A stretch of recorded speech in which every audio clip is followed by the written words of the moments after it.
खाद्य संसाधन पशु के अति लघु उत्तरीय प्रश्न क्रमांक पहला।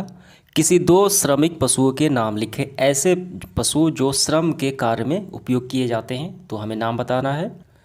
तो कौन से? पहला हो गया बैल, दूसरा ऊंट। दूसरा, किन्हीं दो दूध उत्पादक पशुओं के नाम लिखें। ऐसे पशु जिससे हमें दूध की प्राप्ति होती है। तो इसका आंसर होगा गाय और भैंस। इसके बाद तीसरा, जंतु भोजन उत्पादों के नाम लिखें।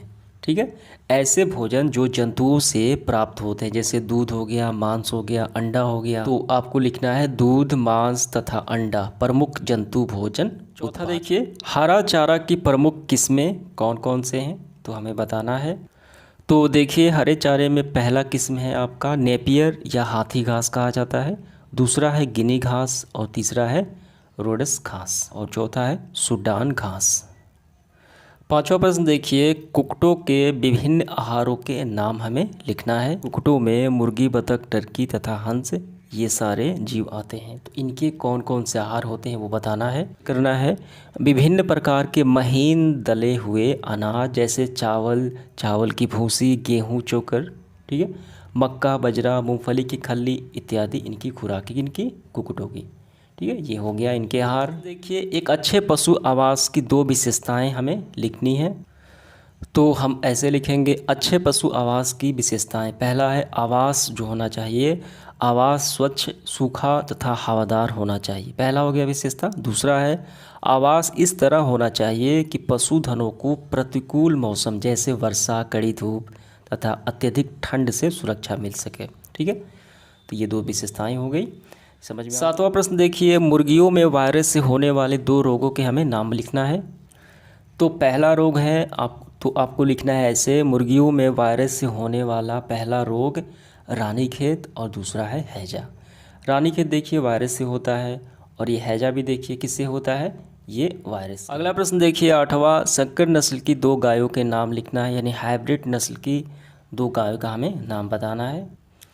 तो यहाँ पे देखिए शक्कर नस्ल की कुछ प्रजातियाँ निम्नलिखित हैं, तो हमें इन दोनों में से, तो हमें यहाँ पे सिर्फ दो ही बताना है। तो पहला आपको लिखना है करण स्विस और दूसरा करण। अगला प्रश्न देखिए 9 नंबर, बकरियों की दो प्रजातियों के हमें नाम लिखना है। तो दो प्रजातियाँ हैं, पहला जमुनापारी, दूसरा है सिरोही। अगला सवाल देखिए 10 नंबर, उन्नत नस्ल की दो विदेशी प्रजातियों की मुर्गियों के हमें नाम लिखना है। तो विदेशी मुर्गियाँ देखिए जिसके मांस और अंडे ज़्यादा होते हैं। तो पहला हो गया आपको लिखना है वाइट लेगहॉर्न और दूसरा है रॉक ऑस्ट्रा। 11 नंबर देखिए, मछलियों के अतिरिक्त किन्हीं दो जंतुओं के खाद्य भोजन के नाम हमें लिखना है जो जल से प्राप्त होते हैं, मछली को छोड़कर, जो है झींगा और महाजिगट और केकड़ा। ठीक है, ये खाद्य पदार्थ के तौर पे प्रयोग किया जाता है जो जल से प्राप्त किया जाता है। 12 नंबर देखिए, मधुमक्खी से प्राप्त होने वाले दो उत्पादों के नाम लिखें, यानी मधुमक्खी से हमें दो कौन से प्रोडक्ट प्राप्त होते हैं। तो मधुमक्खी से हमें प्राप्त होता है शहद या मधु और दूसरा है मधु मोम, ये दो हो गए। अगला सवाल देखिए 13 नंबर, मधुमक्खी के छत्ते में रहने वाली 3 प्रकार की जातियाँ कौन कौन सी हैं जो छत्ते में रहती हैं। तो आपको ऐसे करना है, मधुमक्खी की छत्ते में रहने वाली सामान्यतः पहले में एक रानी मधुमक्खी, दूसरा कुछ नर मधुमक्खी या ड्रोन कहा जाता है और तीसरा कार्यकर्ता या सेवक, ये 3 तरह के मधुमक्खी। 14 नंबर देखिए, मधुमक्खी अपने भोजन के लिए फूलों से क्या लेती है। तो फूलों से मधुमक्खियाँ परागकण तथा मकरंद यानी फूलों का रस एकत्र। इसके बाद 15 नंबर देखिए, विज्ञान की वह शाखा जिसके अंतर्गत पालतू पशुओं के संबंधित पक्षों का अध्ययन होता है क्या कहलाता है। तो आपको लिखना है पशुपालन। क्या लिखना है, पशुपालन हो गया ये। इसके बाद देखिए 16 नंबर, हमारे देश में एक गाय प्रति वर्ष औसतन कितना दूध देती है। एक वर्ष में औसत दूध हमें बताना है। तो आइए करते हैं आंसर। तो हमारे देश में यानी भारत में एक गाय का औसतन करीब 200 केजी दूध प्रति वर्ष होता है। ठीक है, लेकिन दूसरे देशों में ऑस्ट्रेलिया और नीदरलैंड में 3500 केजी, ये काफ़ी। अगला प्रश्न देखिए 17 नंबर, हमारे देश में प्रति व्यक्ति भोजन के रूप में मांस की वार्षिक खपत कितनी है। एक व्यक्ति एक साल में कितना खपत करता है मांस का भारत में। तो हमें यहाँ से करना है, हमारे देश में यानी भारत में प्रति व्यक्ति भोजन के रूप में मांस की वार्षिक खपत एक व्यक्ति द्वारा सिर्फ 131 ग्राम है। काफ़ी कम। इसके बाद 18 नंबर देखिए, खरगोश के किस नस्ल से अच्छे किस्म की ऊन प्राप्त किए जाते हैं? तो ऊन उत्पादन में अंगोरा किस्म के खरगोश के नस्ल से। इसके बाद देखिए 19 नंबर, गाय बच्चे जनने के बाद जिस सीमित काल के लिए दूध देती है वह काल क्या कहलाता है? तो वो काल कहलाता है दुग्ध श्रवण काल। 20वां देखिए, हरियाणा राज्य के जिस संस्थान में अधिक दूध देने वाली गायों की संकर नस्लें यानी हाइब्रिड नस्लें तैयार की जाती है, विकसित की गई है, उस संस्थान का हमें नाम बताना है। ठीक है, तो आइए करते हैं। तो वो संस्थान है NDRI यानी national diary research institute. 21 number देखिए, उच्च उत्पादन क्षमता वाली यानी दूध की ज़्यादा मात्रा में उत्पादन करने वाली भैंसें कौन सा है? मेहसाना तथा श्रुति सामान्यतः हमारे देश के किस राज्य में पाई जाती है? तो मेहसाना और श्रुति जो है वो गुजरात राज्य में पाई जाती है। इसके बाद 22 नंबर, पशुओं में कृत्रिम विधि से व्रीहि को मादा की योनि में प्रविष्ट कराना क्या कहा जाता है? तो इसे कहा जाता है कृत्रिम व्रीहि सेचन, आर्टिफिशियल इंसीमिनेशन। 23 नंबर देखिए, उन्नत नस्ल के पशुओं के व्रीहि का संग्रह स्टोर किए जाने वाले संस्थान क्या कहलाते हैं?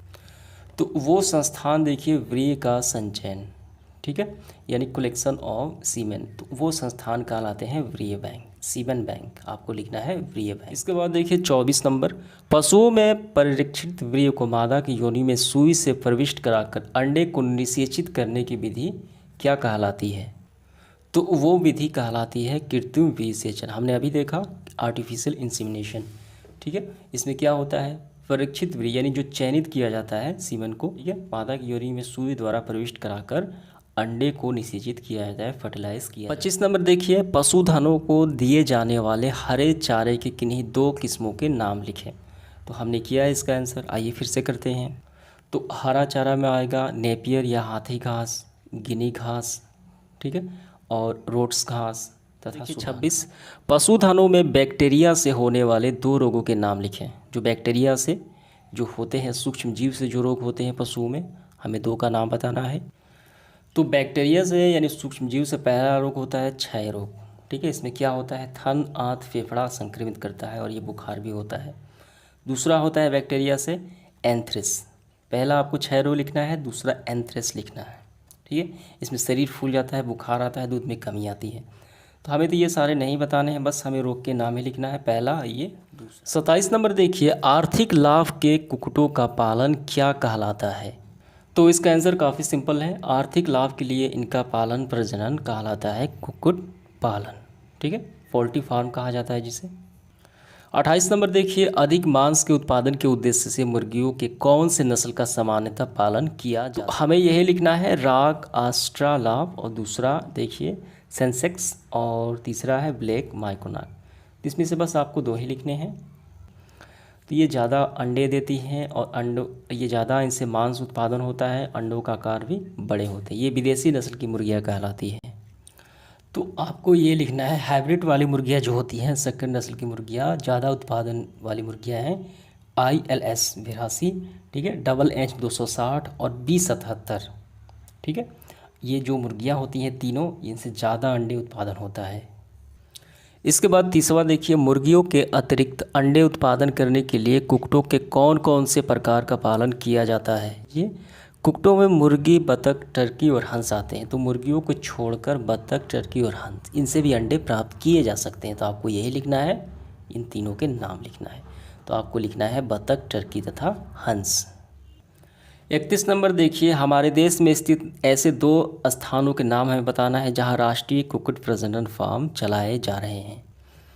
तो हमारे देश में राष्ट्रीय कुक्कुट प्रजनन फार्म चलाए जा रहे हैं। पहला हो गया राष्ट्रीय कुक्कुट प्रजनन फार्म भुवनेश्वर, दूसरा मुंबई, तीसरा। सवाल देखिए 32 नंबर, मुर्गी पालकों को कुछ लागत खर्च का करीब कितने प्रतिशत मुर्गियों की खुराक पर खर्च करना चाहिए? तो हमें यहाँ से करना है, मुर्गी पालकर आर्थिक लाभ उठाने के लिए कुल लागत का करीब 70% मुर्गियों की खुराक पर खर्च करें। कितना? 70%। 33 नंबर देखिए सवाल क्या है। 33 नंबर सवाल देखिए, कुक्कुटों को होने वाले एक संक्रामक रोग का हमें नाम बताना है। तो कुक्कुटों के सबसे खतरनाक भयंकर संक्रामक रोग कहलाता है रानीखेत। ये काफ़ी संक्रामक रोग है। इसमें क्या होता है कि उनका शरीर काफ़ी कमज़ोर पड़ जाता है। ठीक है, और ये वायरस के कारण होने वाला बीमारी है। 34 नंबर देखिए, विज्ञान की वह शाखा जिसका संबंध मछली उद्योग से है क्या कहलाता है? तो वो कहलाता है मत्स्य पालन, फिश फार्मिंग या पीसीकल्चर। ठीक है, समझ में आ गया आपको। 35 नंबर देखिए, मत्स्यिकी के अंतर्गत मछलियों के अतिरिक्त पाले जाने वाले किन्हीं दो जंतुओं के नाम लिखना है। तो मछलियों के अतिरिक्त जो पाला जाता है झींगा, महाचिगट। ठीक है, दो नाम लिखना है, पहला झींगा, दूसरा महाचिगट, तीसरा केकड़ा भी लिख सकते हैं आप।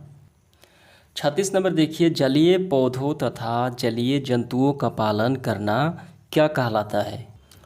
तो वो कहलाता है जलीय संवर्धन। ठीक है, इसके बाद 37 नंबर देखिए, कुल मछली उत्पादन के क्षेत्र में भारत का पूरे विश्व में कौन सा स्थान है? तो पूरे विश्व में भारत का स्थान है मछली उत्पादन में 7वां स्थान है। 38 नंबर देखिए, समुद्री मछलियों तथा कवचीय मछलियों का उत्पादन एवं संवर्धन किस कार्यक्रम के अंतर्गत किया जाता है? कार्यक्रम कहलाता है समुद्री मत्स्यिकी। ठीक है। 39 नंबर देखिए, आर्थिक महत्व वाली किन्हीं दो प्रकार की समुद्री मछलियों के नाम हमें बताना है। तो ये सारे जितने नाम दिए गए हैं ये सभी आर्थिक महत्व वाली मछलियाँ हैं। ठीक है, इनसे ज़्यादा रुपया पैसा कमाया जाता है। पहला देखिए सार्डिन, दूसरा है एकिनोविस, तीसरा है सीयर फिश और चौथा है टूना।